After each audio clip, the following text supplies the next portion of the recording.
مرحب بكم في الحلقة ال 12 من تعديل الواتساب المعدل. يعني احنا عملنا اكتر من 12 نسخة او 12 حلقة للواتساب المعدل عشان نتخطى او نحل مشكلة تعذر الربط او نحل مشكلة تأكد ان هاتفك متصل بالانترنت، لان الرسالة المزعجة دي بتيجي لجميع الناس فالناس مش لاقيه لها حل. فبفضل الله احنا عملنا 12 حلقة سابقا، او احنا حاليا في الحلقة ال 12. يعني احنا عملنا 11 حلقة سابقا. لو جينا كده كل حلقة هقول لك اسم النسخة بتاعتها، يعني كل الحلقة اللي احنا عملنا النسخة بتاعتها هنقول لك اسم. يعني احنا عملنا نسخة واتساب الأحمر، واتساب عمر الذهبي، واتساب الذهبي، واتساب جي بي، واتساب عمر العنابي، واتساب عمر الأزرق، واتساب أبو صدام حضرموت، العقرب، تمام، كي بي الكاسر، واتساب الاسود. لو عدينا كده ادي 2 4 6 8 9 10 11. احنا عملنا 11 حلقه، والحلقه النهارده الحلقه ال 12 عن واتساب اي جي، واتساب الخاص بعاصم محجوب. واتساب خاص بعاصم محجوب. عاصم محجوب ده هي الحلقه بتاعتنا. طبعا النسخ اللي انت شايفها قدامك ظاهره على شاشه الموبايل دي كل النسخ اللي احنا قدرنا نعدلها بفضل الله. يعني النسخ ديت انا شخصيا اللي معدلها، وبقينا بنتخطى تعذر الربط وتاكد ان هاتفك متصل بالانترنت. ده كله احنا تخطيناه. تمام. طيب هتيجي تقول لي دلوقتي انا اجيب النسخ دي منين؟ حضرتك في رابط في وصف الفيديو هتلاقي مكتوب عليه قناه التليجرام. يعني كل النسخ اللي انت شايفها دي هتلاقيها في قناتي على التليجرام. رابط قناتي على التليجرام هتلاقي الرابط في وصف الفيديو. تمام. طيب هتاخد النسخ او هتثبت النسخة عندك وتشغلها. لو واجهتك مشكلة هتلاقي برضو في وصف الفيديو هنا في رابط مكتوب عليه رابط جروب التليجرام. هتبدأ تتواصل معايا من خلال جروب التليجرام عشان نحل المشاكل بتاعتكم، سواء انا رديت عليكم في حل المشكلة او اعضاء بتساعد بعضها. تمام. طيب كل اللي علينا عشان نبدأ نعمل بقى ربط بين الواتساب الرسمي واتساب اي جي اللي هو الخاص بعاصم محجوب. تمام. كل اللي علينا هنجيب موبايل تاني، تمام، هنمسكه كده وهنبدأ نشغل الكاميرا بتاعته. تمام. يعني هنمسك الموبايل التاني كده وهنشغل الكاميرا بتاعته. هنضغط على اي جي اللي هو الخاص بعاصم محجوب، هنضغط عليه هيبدأ يفتح معايا. نبدأ نقول له نضغط على السهم، بعد كده نقول له الموافقة والمتابعة، بعد كده نضغط على الثلاث نقاط ونقول ربط كجهاز مصاحب. هنمسك الموبايل الثاني هنبدأ ناخد الكيو ار كود هنصوره بالموبايل الثاني. بعد كده هنبدأ نروح على الواتساب الرسمي وهنضغط على الثلاث نقاط وهنقول الأجهزة المرتبطة وهنقول ربط الجهاز. هنديله طبعا البصمة بتاعتنا وهنبدأ نقول له صور لي الكيو ار كود ده. تمام كده بقول لك جاري تسجيل الدخول على واتساب عاصم محجوب. تمام. عاصم محجوب الازرق. تمام. مع انه هو لونه مش ازرق. كده تم الربط بالفعل. تمام. لو طلعنا كده ودخلنا على اي جي على النسخه اي جي، تمام، هتلاقيه جاري تحميل الدردشات. ممكن نطلع تاني كده ونطلع كده ونضغط عليها تاني، هتلاقيها بتفتح معاك النسخه بشكل جميل جدا اهي. ادي الموافقه. تمام. وادي النسخه فتحت معانا زي ما انتم شايفين. هنا اول خيار بتاع علامه الواي فاي، لو ضغطت عليه كده انت بتقدر تعمل ايقاف للانترنت على الواتساب فقط، يعني تقدر تقفل النت على الواتساب فقط. تمام. طيب هنا طبعا وضع الشبح. تمام. هنا وضع الليلي. تمام. هنا هنضغط على الثلاث نقاط وهنبدا نضغط على الاضافات والخصائص. تمام. عشان نشوف بقيه الميزات كده ونجيب خصوصيه والامن. تمام. هنا تفعيل وضع الشبح لو حابب تفعله، هنا اخفاء اخر ظهور لو حابب تفعله، هنا تجاوز المشاهده المره الواحده لو حابب تفعلها فعلها، هنا توقيف اشاره المحول لو حابب تفعلها برضو فعلها. دي كل المميزات. هنا اخفاء مشاهده الستوري، لا تخبر شخص انك شاهدت الستوري بتاعته لو حابب تفعلها برضو فعلها. هنا منع حذف الحالات، لن يستطيع الاشخاص حذف حالتهم من عندك، لو عايز برضو تفعلها تفعلها. هنا منع حذف الرسائل برضو لو حابب تفعلها فعلها. تمام. هنا اظهار صحيح الازرق فقط بعد الرد عند الرد على شخص يرى انك قرأت الرساله في نفس الوقت لو حابب تفعلها. هنا بقى جهات الاتصال والمجموعات والكلام ده كله. يعني النسخه بتاعت عاصم محجوب نسخه جميله جدا ونسخه كويسه جدا. طبعا زي ما احنا قلنا كده ديت الحلقه ال 12.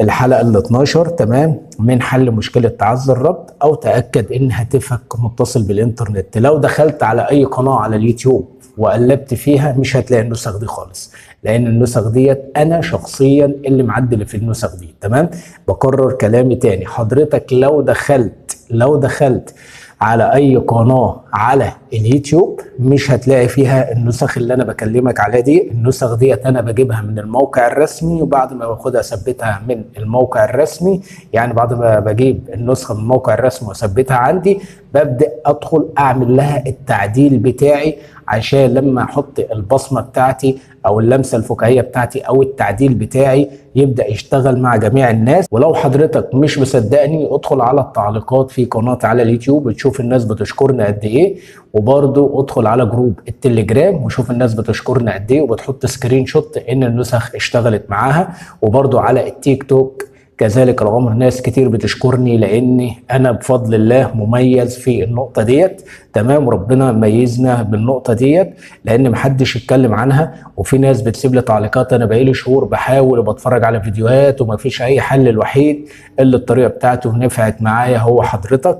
فدي كلها برضه هتلاقي تعليقات ايجابيه. كل التعليقات الايجابيه ديت هتلاقيها في قناتي على اليوتيوب، او هتلاقي التعليقات ديت في الدردشات على جروبي على التليجرام. ادخل على جروب التليجرام تشوف كل الناس اللي بتشكرني، وهتشوف كل السكرينات لما هو بيفتح معاهم بيبداوا ياخدوا سكرين ويحطوه في الجروب عندي عشان تتاكد برضو يعني. تمام، وكذلك الامر على التيك توك برضو الناس كلها بتعمل اعاده نشر للفيديوهات بتاعتي عشان ما شاء الله الطريقه بتشتغل معاهم. تمام، في ناس بقى ممكن الطريقه ما تشتغلش معاهم. تمام، دي بتكون نسبه 1%، بيكون بسبب الموبايل، بيكون بسبب تطبيقات، بيكون بسبب الرسمي، بيكون بسبب حاجات كتير جدا، فلازم يعمل بعض الخطوات تشتغل معاه. بس زي ما انا قلت لحضرتك كده بالظبط. تمام، بس في بقى ملحوظه وبكررها تاني وكل فيديو دايما بكررها، الناس اللي بتقول لي وفين رابط التليجرام، فين رابط قناتك على التليجرام؟ رابط قناتي على التليجرام في وصف الفيديو. تمام، اول ما هتدخل عند وصف الفيديو هتلاقي مكتوب حاجه كده اسمها رابط قناه التليجرام. ادخل على رابط قناه التليجرام، اضغط على الرابط بتاع القناه بتاع التليجرام، انا بكرر اكتر من مره اهو. تمام، واول ما هتدخل قناه التليجرام بتاعتي هتلاقي فيها نسخه الواتساب الاحمر، واتساب الذهبي عمر، واتساب الذهبي، واتساب جي بي، واتساب عمر العنابي، واتساب الازرق، واتساب ابو صدام، واتساب حضرموت، واتساب العقرب، واتساب الكاسر، واتساب الاسود. تمام، وهتلاقي برضو النسخه اللي احنا بنشرحها دلوقتي اللي هي واتساب اي جي اللي هي الخاصه بعاصم محجوب الازرق. تمام، هتلاقي اي جي هتلاقيها موجوده عندك في قناتنا على التليجرام. في بقى زي ما قلنا كده مشكله واجهتك هتبدا تتواصل معايا على جروب التليجرام. جروب التليجرام هتلاقي برضو الرابط بتاعه في وصف الفيديو، يعني عندك رابط قناه التليجرام ورابط جروب التليجرام، الرابطين دول هتلاقيهم في وصف الفيديو ووصف القناه كمان. تمام، هتلاقيهم موجودين عشان ما تجيش بس تسالني والكلام ده كله. تمام، حضرتك بقى واجهتك اي مشكله تقدر تتواصل من خلال جروب التليجرام. يعني لو قابلتك مشكله في التثبيت كل اللي عليك بس هتبدا تبعت لي تقول لي انا في مشكله عندي، بيقول لي ان هو مش عايز يتثبت. لو مش عايز يتثبت كل اللي عليك هتلاقي في حاجه اسمها المزيد من التفاصيل، هتضغط على المزيد من التفاصيل وهتبدا تضغط على تثبيت على اي حال. تثبيت على اي حال هيبدا يثبت معاك. تمام، لو ما نفعتش معاك الطريقه دي، بس هي الطريقه دي شغاله 100% وهي اللي هتنفع معاك 100%. تمام، لو في بقى حصلت اي مشكله في اكتر من طريقه اقول لك عليها في جروب التليجرام لو المشكله دي واجهتك يعني. بس ان شاء الله مفيش مشاكل هتواجهك وهتبدا تثبت وهتبدا تستمتع بجميع النسخ دي. النسخ ديت انا اللي شخصيا بكرر كلامي تاني، النسخه دي انا معدلها بنفسي. اتمنى بقى اكون وصلت لك المعلومه بشكل سليم. لو عجبك الفيديو لا تنسى الاشتراك في القناه وتفعل زر الجرس على الكل. وملحوظه اقولها لك اخيره، بعد اذن حضرتك ما تدخلش تقول عليا انا كذاب وانا بضحك على الناس عشان الم مشاهدات والكلام ده، لان الكلام ده بيزعلني جدا. انا قاعد على الكاميرا دلوقتي وبصور اهو، انت شايفني. لو لاحظت الفيديو بتاع امبارح والفيديو بتاع اللي قبليه واللي قبليه واللي قبليه، هتلاقيني انا بجيب ميه من كل حته. يعني انا والله العظيم بص، انا من كتر العرق زي ما انتم شايفين، انا قاعد دلوقتي سوفت بوكس، اضاءه جديده منوره في وشي، تمام، وعينيا مش قادر ابص فيها، غير تحضير، غير عندي شغل وغير ضغوطات. فاستاذن حضرتك، انا بتعب في الفيديو جدا، فما تجيش تقول عليا كذاب. هي الطريقه لو ما اشتغلتش معاك تواصل معايا، ما اشتغلتش يبقى العيب في التليفون بتاعك، لكن ما تقولش عليا انا كذاب بعد اذنك، عشان الكلام ده بيزعلني جدا والله العظيم. وبقولها لك للمره الثانيه، لو لاحظت هتلاقيني ركز في الفيديو كده وانت بتتفرج عليا، هتلاقيني بجيب ميه من كل حته. شايفين العرق والميه اللي هي بتيجي في وشي او في ايدي او الكلام ده؟ شوف فيديو امبارح هتلاحظ على اللبس حتى بقى كله ميه. انا مش بتحمل حتى الكرسي الجيمنج من كتر ان هو جلد، فبصراحه عامل لي حراره جامده جدا. فانا بتعب في الفيديو، ما تجيش بقى بعد اذنك تكدبني. يعني هي المشكله عندك في التليفون فبلاش، يعني احنا كلنا بنتعب وبنساعد بعضينا. انا ما عنديش مشكله اللي انا الطريقه ديت تشتغل حتى مع خمسه، مش هقول لك هتشتغل بنسبه 100% او بنسبه 80%، لا ماشي. انا عندي لو اشتغلت مع 5 اشخاص ودعوا لي دعوه حلوه فوق راسي والله، بس زي ما بقول لك كده والله ان الطريقه شغاله بنسبه 100%، ولكن الناس اللي هي بيبقى عندها مشاكل في التليفون بتشتغل معاها 80%. هتقول لي ازاي 100% و80%؟ انا بالنسبه لي النسخ ديت شغاله معايا 100%. تمام، انا عندي مشكله تاكد ان هاتفك متصل بالانترنت، ولما بعدل عليه تمام، يعني اي نسخه بجيبها من الموقع الرسمي بيقول لي تعذر تاكد ان هاتفك متصل بالانترنت، تمام. فتاكد ان هاتفك متصل بالانترنت، بعد كده بدخل اعمل تعديل للنسخه وببدا بتتصل معايا، تمام. يعني انا النسخه اللي انت شايفها قدامك دي شغاله بنسبه 100%، تمام. اما حضرتك بقى واجهتك مشكله فدي بتكون في تليفونك. يعني انا ما شاء الله على جروب التليجرام 80% الطريقه بتشتغل معاه، والناس بتشكرني وبتقول لي كمل كمل كمل، وانا بكمل عشان الناس الحلوه اللي هي بتبدا تكتب لي تعليقات حلوه، لان انا بجد كنت هوقف محتوى الواتساب وهبدا في المحتوى بتاعي اللي هو الربح من اليوتيوب والفيسبوك. بس اشوفكم في فيديو جديد، السلام عليكم.